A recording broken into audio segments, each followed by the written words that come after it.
When you think of a mid-size executive luxury sedan, it doesn't get much more iconic than a BMW 5 Series. I mean, this car and the Mercedes-Benz E-Class are two of the most well-respected nameplates in a segment that continuously shrinks. And for 2024, BMW is looking to reinvent the segment with the introduction of an all-new 8th generation 5 Series. It represents a lot of firsts for the 5 Series nameplate, including a first all-electric only variant dubbed the i5. Now, as you can see this week, we are testing out the ultimate version of the i5, known as the M60 xDrive. And what essentially that means is you get two electric motors providing xDrive all-wheel drive and nearly 600 horsepower underneath the hood, making this car the closest thing that you can get to an electric BMW M5. So as you can see this week, we are spending a full week with this beautiful Phytonic blue i5 M60i, and the big question I want to answer for those of you who are driving enthusiasts and you're looking for a replacement for your M5 but you want to go fully electric, is this new i5 M60 the closest thing that you can get? Stay tuned to find out.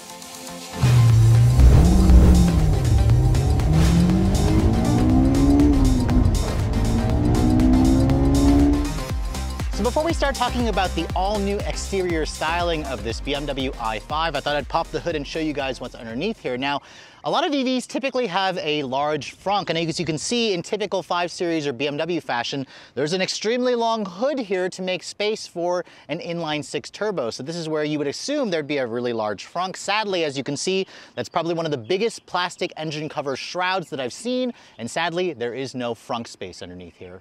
Now, even though there is no frunk space, I have to say it is a nicely clean looking plastic shroud that also provides something more interesting to look at versus ugly wires. Of course, you can lift this up and expose the front electric motor and some ugly wires if you choose to do so, but you can see it looks a lot better when it's all covered up. But since we're underneath here, let's go ahead and talk about the powertrain specs of this model. Now, here in America, BMW offers the i5 in 3 different flavors. There's the eDrive 40 with rear-wheel drive and a single motor at the rear axle, giving you 335 horsepower. There's an all-wheel drive version of the eDrive 40, giving you 389 horsepower. That's new for 2025. And then, of course, there's this model, an M60 version, having basically more powerful electric motors, ramping up the power to 593 horsepower. That's in Sport Overboost, and up to 605 pound-feet of torque. That's also in Sport Overboost. I believe you'll get 586 when you're not in its boost mode. It draws its power from an 83.7 kilowatt hour lithium-ion battery pack. About 81.5 is the usable amount. All i5s come with that battery pack. There is no smaller or larger one.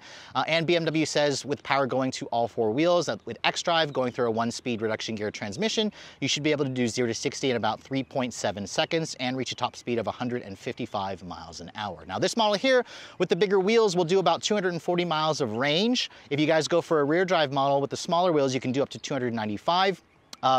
BMW doesn't list, obviously, a towing. It's a sedan, but you can expect a curb weight for this car at around 5,200 pounds. It's around 1,000 pounds heavier versus a gas-powered equivalent, and that's mostly due to, of course, the battery pack that lines the floor of this vehicle. But let's go ahead and close up this hood and talk about the exterior styling. Now, first of all, BMWs have been getting a lot of criticism for their polarizing designs, starting, of course, with like the 4 Series with the big grille, and then the 7 Series and the XM.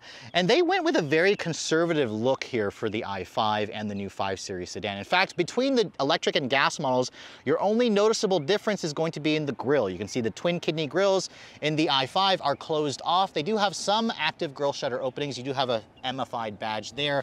And then my test car with the executive package also includes this lit up kidney grille outline, which is very Rolls-Royce-esque, because remember, Rolls-Royce is under the BMW umbrella. This color is called Phytonic blue. In the sunlight, it absolutely is gorgeous, but here with overcast, you can see the color is just shimmering. It looks fantastic with the black accents that you get with the M Sport package. You can see the headlights are full LED. These are BMW's Icon adaptive LED headlights with a new LED light signature, LED daytime running lights and turn signals, which have a really interesting fade in and out effect when they're turned on. You can see the front bumper more aggressive with some active grille shutters, some fake and functional vents as well. You have an integrated camera, although it drives me crazy how the camera is not located here. It's kind of off to the side. along with the radar sensor, of course, for BMW's driver assistance professional package. But overall, this car is definitely a lot more conservative. And going with the theme of the 5 Series, it's always been a conservatively styled sedan, but I think it's a much more handsome vehicle versus the 7 Series, which is just ghastly to me. It's just hideous. And then the 3 Series, which is also very, very attractive. I love the refresh that BMW did, especially for 2023. Now, moving around the side profile, this is built on an updated cluster architecture. And it's basically the gas and the platform is adapted to be able to accommodate gas and electric powertrains, and that's precisely why there are some compromises here with no frunk underneath the hood, why there's interior space isn't quite as roomy as some competitors, but they made this new generation 5 Series a lot longer. So it rides on a 117.9-inch wheelbase. It's around a 0.8-inch stretch. Its overall length is 199.7 inches. So it's around 4.5 inches longer than the previous generation, and it's around 1.5 inches taller, and that's of course for the battery pack, because the battery pack is lining the floor. BMW had to raise the height of the vehicle to accommodate the battery and give you similar amounts of interior space. This car is literally the same size as like a 2000s BMW 7 Series, so it really shows you how much the industry has grown in terms of the size of vehicles. You can see, looking at the wheels of this particular test car, for $1,800 extra, these are a 21-inch wheel on a staggered setup tire. So you have a 255/35 R21 inch wheel with kind of like a really interesting black and machine finish two-tone look. It almost kind of looks like maybe like a lobster claw. It's very technical. It's very intricate. It's a nice looking wheel, although I think the details are a little bit too much for my taste. You can see the brakes on the M60 are enlarged. They're just under 15 inches in diameter with a big red painted caliper with the blue accented BMW logo. These wheels, like I said earlier, are $1,800 extra. You have a fully independent suspension with adaptive dampers. It's a traditional steel spring at the front. It also has a rear air spring at the back. So really interesting design. And you can also get this car with rear wheel steering if you guys choose to add it as an option package. Now you can see my test car also has a really cool looking carbon fiber effect for the side mirrors. They're power folding, integrated turn signals, and you also have an actual camera mounted there for the full 360 camera. Lots of black accents here along the window trim, and then you also have a panoramic glass roof, which also has the ability to close and open a shade, but sadly, as you can see, it doesn't open to vent air. That's something that I can find on something like the Mercedes-Benz EQE sedan, so that's a little disappointing that it doesn't open to vent air. You can see, looking at the side profile here, some people have compared this car to looking like a Honda Accord or a Honda Civic. I kind of see that, but it's also very conservatively handsome. That's what BMW tends to do, so I think it's a very successful redesign of the 5 Series in general. Now, moving around the rear of the vehicle, you can see a very conservative look, but the taillight design, some of you may say it reminds you of a Honda Accord. You can see it's got these really nice twin lines for the LED turn signal, LED brake lights, LED reverse lights. Instead of 5 Series, it says i5, of course, with the electrified BMW badge and the M60i badge there, or the M60 badge there. No I, because this is not a gas-powered vehicle. The lower rear bumper is a little more aggressive, of course, because this is the MFI'd model. And then if you're looking at the cargo space, this is a traditional sedan, but BMW says they're going to offer a wagon version of the gas-powered M5 that supposedly has been confirmed for the US market. Very excited to see that eventually show up. And you can see in terms of the cargo space, it's a traditional sedan with a fold-down rear seat, and it offers 17.3 cubic feet of space. Now, 17.3 is around a 0.6 cubic feet reduction from the gas model. That's because some of the battery componentry is taking up a little bit of space here. You do have some space off to the side. You do have a nice deep underfloor storage area, which, as you can see, also includes the mobile charger for the vehicle. That's a really nice unexpected surprise. The hinges don't crush your cargo because there's a little place for them, and as expected, this car also has a power close feature for the traditional trunk.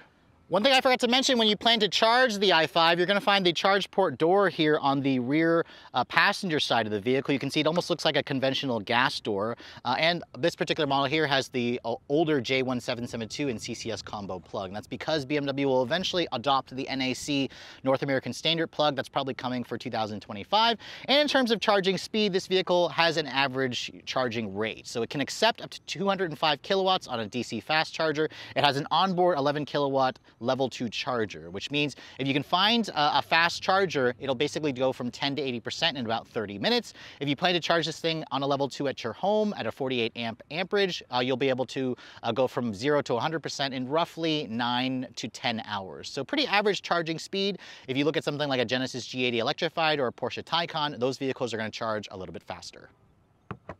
So now that we've talked about the exterior styling for this all-new i5, I thought I'd go ahead and show you guys the interior, because this is where a lot of luxury shoppers, again, spend most of their time. Before we get inside the vehicle, however, let's go ahead and talk about the key fob. You can see this is the current BMW key fob. It's a really nice looking fob. It's big, it's heavy, it feels high quality. It also seems like it might be a little too bulky. It has some buttons here for lock, that's the BMW logo, unlock, power trunk, and then panic. If you push the lock button 3 times, it'll actually activate the remote start, turn on the air conditioning or the heat.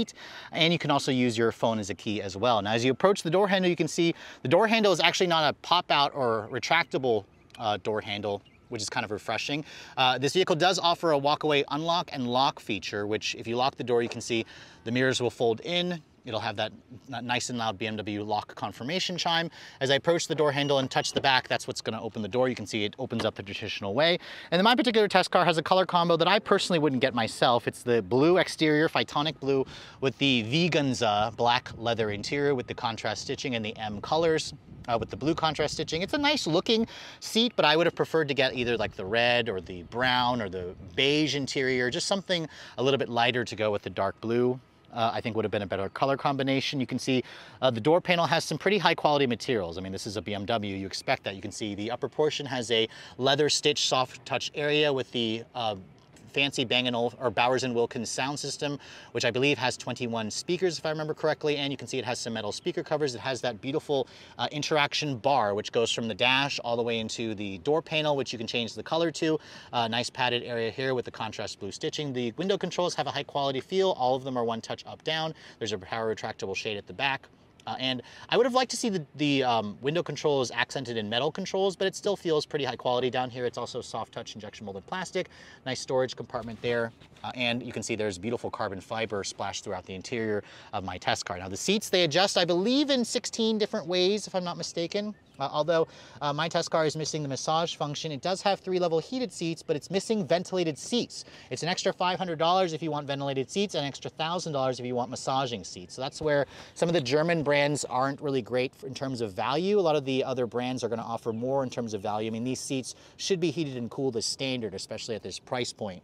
It's a little insulting that I have to pay extra $500 for them. Now, getting inside, you can see the step-in is definitely low, as you expect a sedan to be. And as I shut the door has a nice solid sounding thunk. Remember, this is built off of the cluster architecture. Surprisingly, no soft close feature. I think you can get it on the gas version of this car, but I thought the executive package would have thrown in a soft close feature for the actual doors on this vehicle. Now, when you get inside the car, you can see my test car with the executive package has the beautiful glass controls. So you have glass controls for like the volume, for the iDrive controller, for the shifter. Push that button, you can see the vehicle will have that new chime, the new startup chime, which was developed by Hans Zimmer. And you can see the vehicle comes to life. It just says ready in the instrument panel. Obviously no engine, so there's no start-stop noise and whatnot. But overall, it makes a great first impression. Now, in terms of the rest of the materials, you can see the dash also has beautiful leather stitching over the upper portion that's continuous from the actual door panels. There is some cheap plastic here, nice big heads-up display. And then, of course, the steering wheel I love. This is unique to the M model, which you can see it has a flat bottom design, nice thick rim with the racing stripe at the 12 o'clock position. You have some controls here for your cruise control, for your audio controls. There's a paddle just on this side to activate the boost feature, which I think lasts for either 10 or 20 seconds. It gives you the maximum amount of thrust. The steering wheel has a power tilt and telescoping mechanism. It has the usual typical high-quality BMW controls. The horn, it sounds appropriately sized, but you know, nothing super noticeable. It's just a very nondescript sounding horn, and it's pretty easy to get a comfortable driving position with this car, which I love. Now you can see the center screen here houses BMW's iDrive 8.5. You can see there's my phone connected via wireless Apple CarPlay. It also has wireless Android Auto over-the-air updates. So it's a 14.9-inch screen here and a 12.3-inch display here. So it's a pretty good size of screen real estate. And even though this isn't quite as big as the 17-inch display you get in like a Tesla Model S, this also looks very futuristic and very high quality. I also love the interaction bar here. So at night, this interior just looks absolutely stunning. It has intricate LED lighting, which is interactive. It will change based on your drive modes. It has lighting in the floor and the door panels. It just looks like an expensive, fancy nightclub without being too gaudy like what you would see in like a Mercedes, for example. So love what BMW is doing with the ambient lighting. If I change the drive mode here, you can see the drive mode selection has multiple options. So you see it in personal. You can go into a sport, which you can see will change the interaction bar to a blue-green color to it. I can also go into like an efficient mode, which will kind of give me like a teal greenish color as well. There's also the expressive mode, which kind of gives you this interesting sound. Then it also gives you this really cool active ambient light feature, which I've seen and showed you guys in the i7. And then there's also a relax and a digital art mode, which you can see the digital art also opens up the rear sunshade, opens up that. It gives you back the purple look to it. So it's all very cool. It all adds to the experience of the car, and that's what I love about BMWs in general. Now, going back to the actual home display here, you can see iDrive 8.5 did redesign some of the menu structures here. So you can see this is the new home design page where you can, put your different sources here through a zero layer function. It also has the personal assistant where you can talk to the vehicle. You can see GPS is located right here. You can also go input a destination search. So this is kind of customizable. Your climate's going to be located here at the bottom screen. You can see 3-level heated seats and steering wheel, but no ventilated seats, no massage seats. That's how you kind of access it. You can also bring up a larger climate display by pushing that. You can see some of the smaller widgets have been enlarged. It allows you to have quick access to certain controls, which I think is going to be important for a lot of people. You can go to like a preconditioning function where the car will turn on the air conditioning even though the car is not on. Push that button here. You can see it brings up all your widgets. I will say that the logic of some of the widgets takes some time to get used to. So if you're scrolling around, let's say I want to change the ambient lighting, I have to scroll through here and look for interior lighting, and that's how you find that. So that takes a little bit of a learning curve, but once you get used to it, it's relatively quick to use. You just have to remember where things are, and you can also use the iDrive controller, but you can't use the iDrive controller for the climate functions. That's going to be controlled via touch, which is fine. I think most people are going to use the touch function anyways. If I put the vehicle into reverse, you can see there's your full 360 camera, which offers trajectory, it offers distance markers, it offers a top-down view. It also offers like an assist view. You can also activate an automatic parallel parking feature on this car, which is definitely a nice touch as well. It has their backup assistance.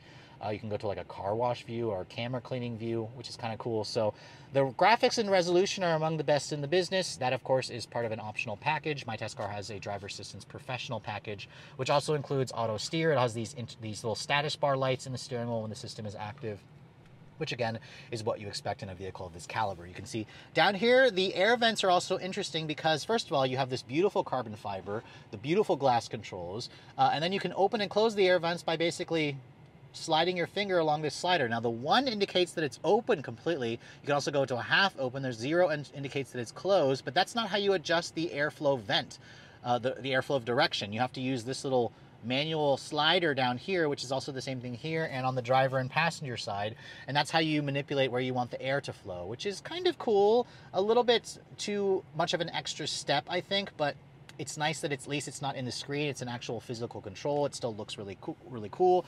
This is your wireless phone charging pad here, which fits your my iPhone 14 Pro Max perfectly. There's more LED lighting here, lots of piano black, which is going to show fingerprints and scratches. You can see your cup holders are there. BMW also has the USB ports down here. You've got 2 USB-Cs. And such, which is nice. You can see the glass controls here look beautiful. There's also a couple of traditional shortcut buttons here. You have your electronic parking brake over here. You have a nice padded center console here where you can see this is not covered in leather, but it is slightly padded. It should be a little bit softer for somebody with longer legs that might hit their knees on that. Open that up, you can see this is a little bit on the narrow side, but there's a power outlet. It offers a decent amount of covered storage. If you'd like, my race box actually fits in there nicely. This is actually a fake leather material called Veganza. If you want, you can also spec in an actual real leather for an extra $2,500, I believe. You have some mixture of a suede Alcantara with the contrast. For a fake leather, it feels really nice. This essentially feels almost as soft and plush as real leather, but it's going to be a little bit more durable. It just should have cooled seats, especially at this price point, which is insulting. Open up the glove box, you can see, push that button, it opens up. It's a bin style, it's damped, and it's lined with felt, which is nice. Above me here, you can see you have a woven material for the headliner. You have LED map lighting as well, an auto dimming rearview mirror, but no digital camera mirror. And then you can see this is to open and close the rear shade, although it doesn't open up to vent air. There is kind of like a light feature, part of like a sky panoramic LED lounge roof, although you can't see it obviously in this bright sunlight. But overall, the interior definitely feels high-tech and modern. It is full of you know, the latest tech features from BMW. It has the luxury of a 7 Series, the build quality of one, not a single squeak and rattle. It's just, I think BMW for the price should have included standard ventilated seats, and the massage seats, I think they should also be included, especially when you're considering this car has almost a 6-figure price tag. Now moving to the back seat of the i5, you can see for those of you who are upgrading from a 3 Series, this is going to be exactly the reason why you decided to do so for the additional rear seat legroom. BMW says there's around 36.5 inches, which I believe is 2 inches more versus the 3 Series. You can see material quality back here is the same as the front with the leather here, the metal speaker covers, the manual rear window sunshades, or peasant blockers as some people like to call them, and it just makes a nice first impression. Down here it's also soft touch with a little bit more storage, and overall you can see it just has plenty of space for those of you who need to, you know, fit taller friends back here. Now as I get in, you can see the step-in is definitely low. As I shut the door has a nice solid sounding thunk, and this is pretty much why I have the seat to drive. You can see it's not, you know, a crap ton of space. It's not like a 7 Series, but I can sit back here, I can cross my legs, and it is more comfortable for average size adults to slightly taller adults. There are some nice features back here. You can see there's almost like a little mounting point here if you guys want to put 2 tablets in the actual seat back. Your USB ports are located right here. You have rear seat air vents, 2 more USB-C charging ports, and then you can see down here there's an open area where I suspect BMW would offer like a climate or a luxury package where you'll have your own set of rear seat climate controls, perhaps heated rear seats, perhaps even ventilated seats. I can't remember off the top of my head. You can see the seats themselves have a nice low cushion to them, but they actually offer decent thigh support, which I was surprised. You can see, fold this down, there's also an armrest that gives you 2 cup holders, which is nice. The seats also do fold down. They don't recline, however, but if you look at the headroom space, you can see the pano sunroof does take up some headroom, but there is a nice carve out here for somebody my height to kind of get comfortable. But overall, if you plan to use the back seat for adults, you can certainly do so. But if you want executive style seating with like all the intricate luxuries, you obviously need to go up to an i7 or a 7 Series. So here we are back behind the wheel of the first ever fully electric BMW 5 Series known as the i5. I gotta say guys, BMW is doing a great job with their EVs, unlike Mercedes, which kind of went in a completely different opposite direction to make their EVs seem a little weird and spaceship-like. BMW on the other hand just basically took their gas car, their ICE car, and just made it electric and just called it something slightly different. But the model that we're driving is essentially as close as you can get to an electric M5 until BMW eventually offers one. It competes with cars like the EQE 500 sedan, the Genesis G80 electrified, a Tesla Model S non-plaid, just a dual motor, and you could also compare it to an e-tron GT or a Porsche Taycan, although those two competitors are much more expensive. But this model, with nearly 600 horsepower and just over 605 pound-feet of torque, BMW claims it'll hit 60 in 3.7 seconds. We actually got a slightly quicker time the last time we 0 to 60 tested one back in, I believe it was South Carolina. So let's go ahead and see what we can get here in terms of a 0 to 60. We'll put it into its sport boost setting, brake torque it. Oh, tunnel vision! 3.35 seconds there. Wow, and it really just gives you so much theatrical drama with the way that it tugs at the seat belt and it just makes all these weird spaceship noises. Now you can turn those spaceship noises off, but remember, they add to the whole experience, and we just did that silently. Like there was no noise on the outside, it's just producing all that noise on the inside. But 3.35 is almost as quick as like a Model 3 Performance, at least the pre-refreshed non-Highland version. And it also makes it around a second faster than the Genesis G80 electrified and about a half a second quicker than the Mercedes-Benz EQE 500 sedan. So that time is certainly impressive. I just want to test out 0 to 60 here without launching it, without doing the sport boost, and see what the difference is. Oh, still fast as hell. 3.59 there. So even with it more going slightly uphill, without doing the launch control or the boost, it only shaves off about 0.3 seconds off the 0 to 60 time, which makes sense, but still, all day long, if you don't want to, go through the extra steps of putting it in sport boost and the launch control, 3.5 seconds is an impressive number for sure. And I doubt people will get tired of that. I especially love the theatrics that BMW adds with their cars and their EVs. It just adds to that drama. Because remember, they went to Hans Zimmer, a famous musical composer, for the sounds of this car, and anytime you just put your foot down, it basically just takes off The front lifts up, the car just feels like it's launching into outer space. It's absolutely wild. It's absolutely insane, and I love it. I love the i4 when it first came out, and I love this i5 even more because it essentially takes, you know, the luxuries that we like from the 7 Series, but kind of pairs it up with a more conservative design, but still has that luxury feel of the 7 Series, but more of that nimbleness of the 3 Series. Now, this is still a 5,200-pound sport sedan, so it's got a battery pack that's adding roughly 1,000 pounds of weight. In the 5 Series, the i5 definitely still feels heavier, but it also feels a little more agile than an EV that weighs over 5,000 pounds. The steering, sadly, is numb, and it is quick and precise, turns directions quickly, but it offers nothing in terms of feedback. So those of you who are coming from like a previous generation, like E60, 5 Series, something like that, this is gonna feel a little bit disconnected and just like video game like, but you'll quickly get over that every time you go near the go pedal because that freaking speed is just absolutely insane. I mean, yes, you can get a slower version of this car, which the xDrive 40, which also they just added all-wheel drive with a second motor at the front, delivers 389 horsepower. Haven't had a chance to drive that yet, but this M60 very much lives up to, you know, close to near like electric M5, and it's just kind of crazy to think how fast this thing is. I just want to try it again.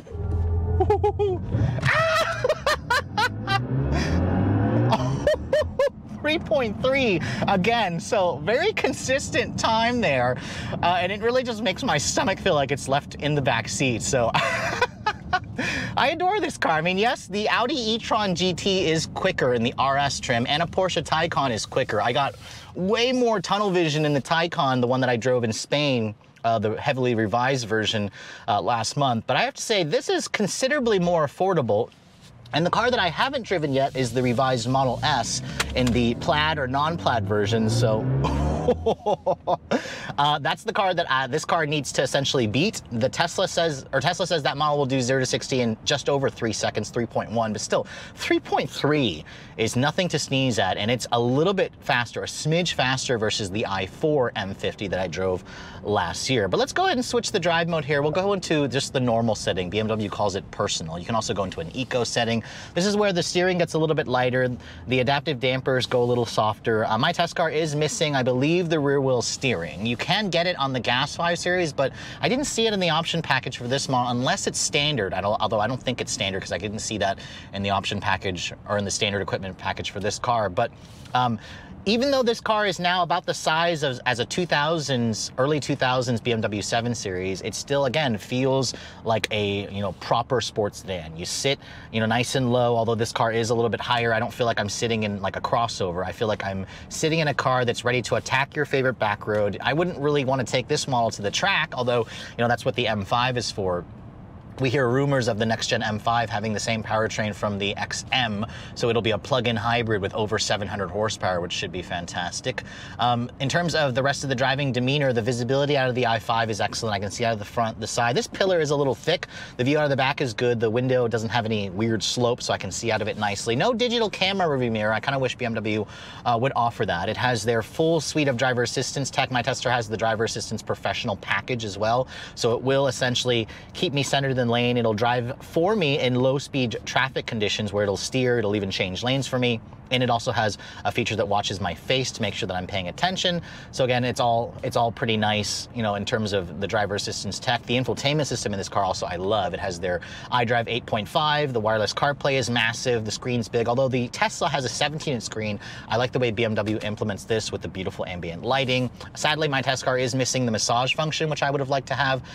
It's an extra cost option on for like an extra $1,000, but my test car is missing it.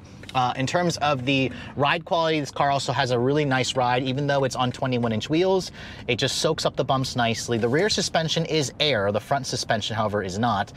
So again, it just kind of does a great job at just being a luxury car as well, which is important when you're, you know, buying a 5 Series. Now, as an electric vehicle, this is where the i5 may disappoint some because it's rated at 240 miles of range with these 21-inch wheels that my test car has. You can get up to 256 on this car. In my week's worth of testing in really perfect weather conditions, it's been in the 70s all week and 80s even, I averaged just shy of 250 miles of real-world range, which is excellent, actually.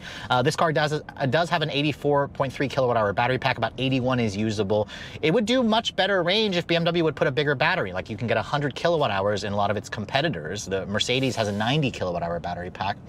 So again, I am pleased with the real world range being slightly better versus what the EPA rates it at. You can go up to 295 if you guys go for the rear drive model, but just keep in mind, if you're looking at a 530i, a gas powered 5 Series with a base 4-cylinder, that'll do over 450 miles of range on a full tank. So you are losing about half the range when you go electric, but still, when you have electric and just put your foot down, this thing is so unbelievably fast that it might eventually just convert you to go fully electric, because that's what BMW does. They are the ultimate driving machine, and it's not surprising to me that their electric models are just bonkers, batshit crazy fast. Not the fastest out there, but still plenty of drama, plenty of performance, and just enough range. Although if I was gonna, take this on a longer trip, it does accept up to 205 kilowatt hours, about 30 minutes to go from 10 to 80% is average. It's on the slow end, actually. A lot of the other EVs in this class do charge a little bit faster.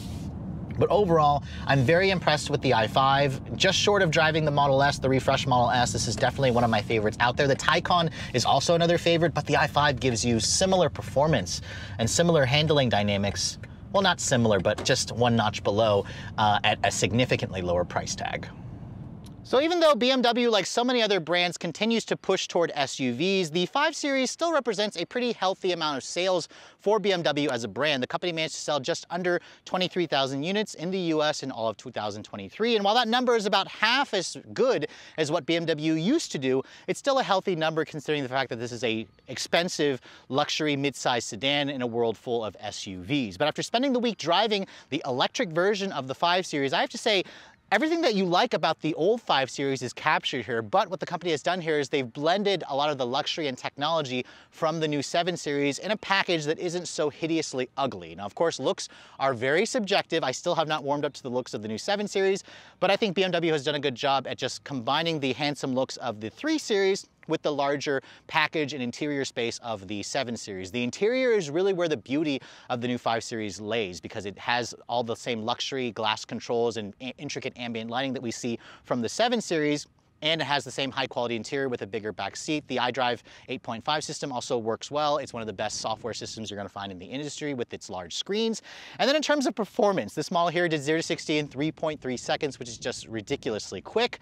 Obviously, you can go for the eDrive 40 if you want something that's not quite as fast, but also less expensive, that gets you more range. But as an enthusiast, I love being able to launch this thing and do 0 to 60 in under 4 seconds, in 3.5 seconds, every time and very consistently. In terms of the handling dynamics, it definitely feels like a BMW, but it also feels a little heavy. So obviously that extra 1,000 pounds from the battery is going to affect the handling dynamics, but it does a good job at hiding its mass extremely well. And really where the i5 may look a little bit weak compared to its rivals is the range, because on my weeks for the testing, I averaged just shy of 250 miles, which is fine for around town driving and the occasional road trip, but that's where BMW needs to work on a bigger battery pack, offering closer to 400 miles of range. That's what competitors really offer. I think that's what EV buyers are also looking for as well. Now, the other great thing about the new i5 is the pricing, because unlike some of its German rivals, this vehicle actually comes in at less expensive money, which is kind of surprising to see. You can get into a base 530i for around $57,000.